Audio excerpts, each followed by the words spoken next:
in, I talked about the Sacramento Kings. I did a full deep dive video and just kind of broke down what I thought the potential of this team was. I thought they got some nice acquisitions, thought they got a nice balanced scoring, a guy that could provide as a sixth man in Malik Monk. They got Kevin Huerter, who could be an elite three-point shooter for them. I said Fox, I expected him and needed to see him kind of take the next step that I felt like he hadn't really... He was playing on just pure athleticism and just talent. And that the only way for Sacramento to really take that next step was for him to become more well-balanced, right? More controlled and kind of let the game come to him a little more. And he's done all that. And again, I made this video over 8 months ago before the season even started, saying that I think that they will finally end their 16-year playoff drought. And guess what? Yesterday, they officially did. Yesterday, they beat the Portland Trail Blazers, light the beam, and now they are headed to the playoffs. Here's the thing, though. As much as I was high on Sacramento and I thought that they would end the playoff drought, I even said that I wouldn't have been shocked if they were a top 3 to 4 team. And it's looking like they're going to be a 3 seed because I said that they were young, they were fast, they were athletic, and usually those teams during the regular season are the teams in the upper echelons, right? Like a team like the Clippers, they're just trying to get into the playoffs. A team like the Warriors, they're just trying to get into the playoffs. You usually see teams like the Memphis Grizzlies or, the Sacramento Kings or, a team like the Timberwolves and Pelicans. If they were fully healthy all year, I could have seen one of them, maybe being in like the 3 or 4 seed. It's those young teams that want to prove themselves and want to show that we're better. And they're given, 110% night in and night out. Every guy is playing as many games as possible. Guys are stepping up and trying to, earn contracts and develop in this league and all that stuff. Where, again, a team like the Clippers, they're just coasting. Unless you're a team like Milwaukee where you're just that much better than everyone else. Usually just coasting. Like, look at the Cavaliers. Cavaliers is another great example, right? Cavaliers, young, hungry team. They're right there in the 4th seed. You see a lot of these young teams pick it up, and that's what I thought Sacramento could do. Sacramento is a great, incredible offensive team. They can put some points up against you. Problem is they can't play a lick of defense, and that is really concerning when they get to the playoffs. I think that they have potential to surprise somebody into the playoffs, right? I think realistically, I don't think that they're going to do much. So, like right now, if they play the Warriors, I think the Warriors run through the Kings. I think the Kings win, 1 or 2 games. But I just think it's the same thing I said about Memphis last year, right? The Warriors, they're the experienced team. They're going to play their game. They're going to get the stops. They're going to get the hustle plays. They're going to do the things that is needed to get done in order to win a championship. Sacramento, most of these guys have never even been in the playoffs, let alone playing against a team like the Warriors, right? And that is an issue. Now, could they win? Yeah, of course. We've seen 8 seeds beat 1 seeds, right? We've seen all of those things. We've seen, several years ago, Dallas as the 1 seed ended up getting beat. Like, it happens, right? But I just think that this team has an extremely bright future. They are going to be very talented for many years to come. They're probably going to be up there as a top 3 or 4 seed for the next several seasons. Fox is out here closing games and executing and being prime time in the 4th quarter. And it's great to see. Sabonis is damn near averaging a triple-double night in and night out. They just have depth. They have talent. They have a young rookie who's just set the 3-point record. They have all the tools and intangibles to be a very good team for a very long time. They're going to be able to make little adjustments here and there to the roster. They're going to be able to keep the core intact and, get a piece here and there, right? Okay, well, let's upgrade the wing depth to this. Let's go, upgrade the power forward position to this. Stuff like that, right? Little minor changes, but they need to allow this team to grow and flourish together. And I think what'll happen, very likely, is they made the playoffs, first time since 2006, and they will very likely be a 1st or 2nd round exit. Again, who knows? Anything could happen. But realistically, I think that they're a 1st, 2nd round exit. And then next year, you hope that they can be a second round exit. And the year after that, they're like a Western Conference Finals exit. And then NBA championship, here's your opportunity, here's your chance. We've seen that with a lot of these young, talented teams, right? For example, OKC back in the day, right? First year, first round, second year, second round, third year, third round, all of a sudden they're in the NBA Finals. They lost the NBA Finals. They end up getting rid of Harden. Everything changed. But you see teams do those kinds of things.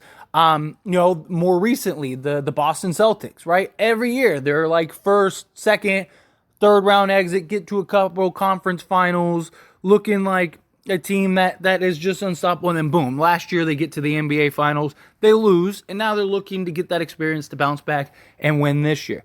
That's what I see the trajectory of the Kings being, assuming that they don't make any like drastic changes, or Fox doesn't want out at some point, or Sabonis or something. Like, if they can keep the core intact, keep the guys intact that they need to keep intact, I could see 3 years from now them legitimately being a contending team and in the NBA Finals. I think that they have all the intangibles. They need to get better defensively. I mean, they are terrible defensively.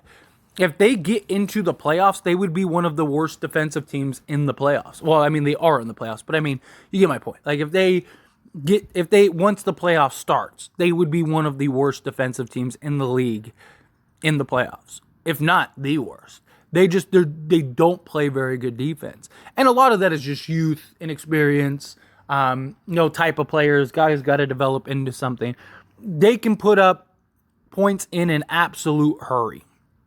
But I just think you look at the Western Conference, and I think that there is an argument for like 5 teams at least that will beat Sacramento in a 7-game series. I think Nuggets, Suns, Clippers, Warriors. I think if the Lakers get in, the Lakers would beat them. Grizzlies, that could be hit or miss.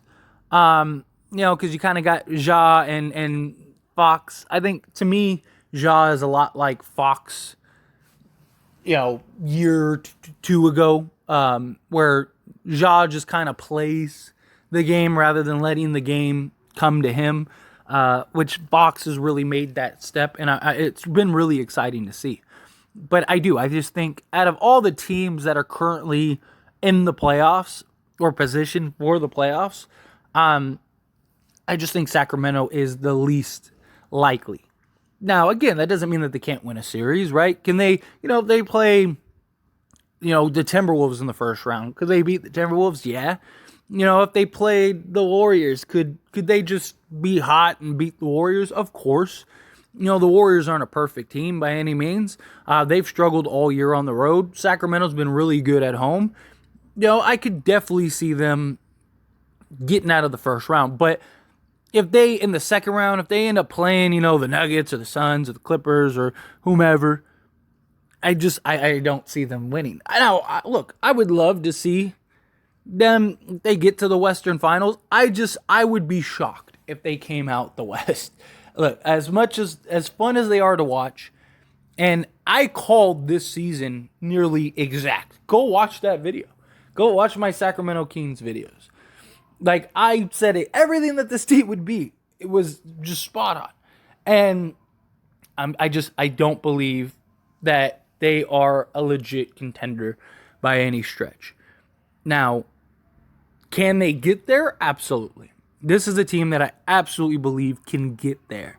I think Fox, Herter, Malik Monk in that 6-man role. I think Sabonis, those guys as like your key core guys going forward. You keep, Keegan Murray obviously, but outside of that, I think you start looking to upgrade positions.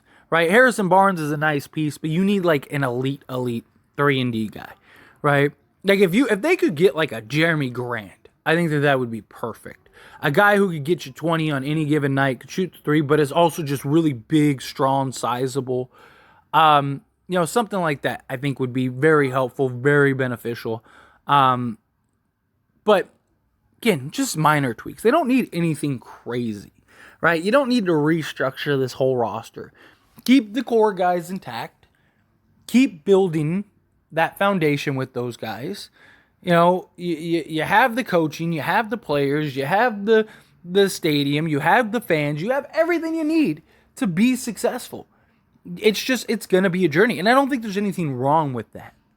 Because I've talked about this before, where I've talked about how, hey, I don't think that the Kings are going to be, and people are like, oh, there's nothing wrong with just being like, hey, they are a very good team that surprised a lot of people and made the playoffs, and they're only going to get better, right? Like, we can't be blind by the Kings. I like the Kings a lot. I think they're going to be a lot of fun.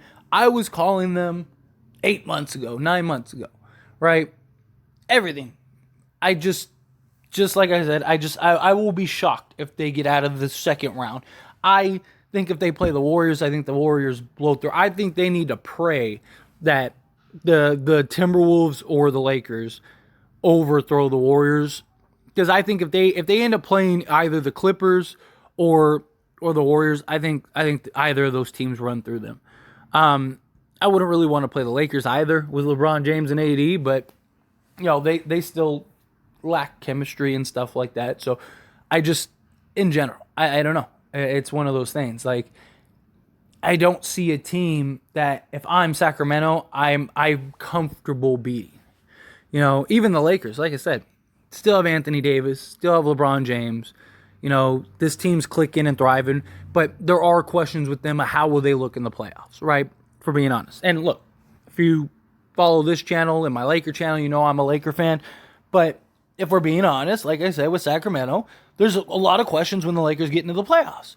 Now, if the Lakers answer those questions and you're Sacramento, you do not want to play the Lakers, right? The Lakers probably run through Sacramento. Timberwolves, I think they could beat the Timberwolves. I don't know. I'm not really big on the Timberwolves. I think the Warriors, the Clippers, I think they smack them. Outside of like the Timberwolves, I don't really see another team that they can beat. Like, I don't think they beat the Suns. I don't think they beat the Clippers. I don't think they beat the Warriors. I don't think they beat the Lakers. I don't think they beat the Nuggets. I think their best bet is the Grizzlies and the Timberwolves. They play those two teams, then they could probably get into the Western Finals. But I don't know. Those are my thoughts and opinions. And as always, pass the question on you. Let me know yours down in the comments below. Do you agree with me? Disagree with me? Do you think they can? Do you think they can't?